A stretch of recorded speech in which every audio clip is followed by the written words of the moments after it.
السلام عليكم ورحمة الله تعالى وبركاته، متتبعين قناة شهوات التوحى.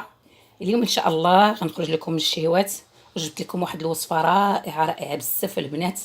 وصفة ديال هاد الفيروس اللي داع، اللي منتشر، اللي ضربوا البرد في الدار كيعطس وكيكحب وداكشي كيكح، يعني العائلة كلها في الدار كتعادى. أنا اليوم إن شاء الله جبت لكم واحد الوصفة رائعة بزاف البنات، صدقوني مجربة، يعني ماشي غير هكاك.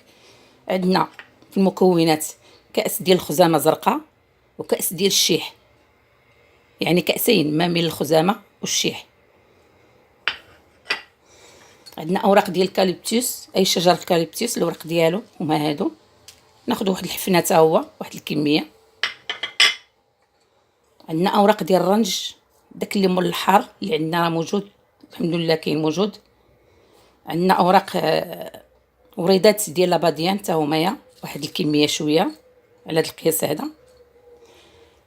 هاد المكونات ان شاء الله غناخذوا لهم لتر ديال الماء، غنضيفوا فيه الخزامه والشيح، وغنضيفوا الاوراق ديال الكاليبتوس،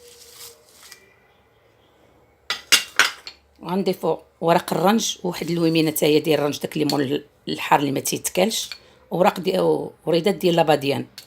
غنضيفوا هاد المكونات كاملين مع بعض وغنطبخوهم في لتر ديال الماء. انا واخده لتر ديال الماء هنايا، غنطبخوهم في لتر ديال الماء ونخليهم يطبخوا مزيان في الدار ديالنا، وندوروهم على البيوت. الشقه ديالكم الدار او البيت ديالكم كدوريه على بيت باش الريحه كلها تدي على الدار. او الا كان عندكم طبقين كتدخلي تحطي شي بوطه صغيره عندك في الدار، تحطيها في الدروج وتخليه يطبخ مزيان لمده 3 ايام.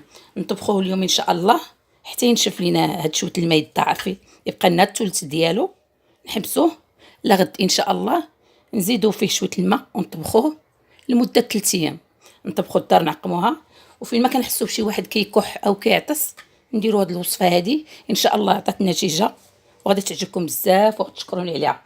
كنتمنى البنات هاد الوصفه اللي جبت لكم اليوم ديال هاد العطيس وهاد الكحبه اللي ولات وهاد الفيروس اللي داع عندنا في البلاد رائعه البنات، صدقوني ومجربه 100%، وتشكروني عليها بزاف.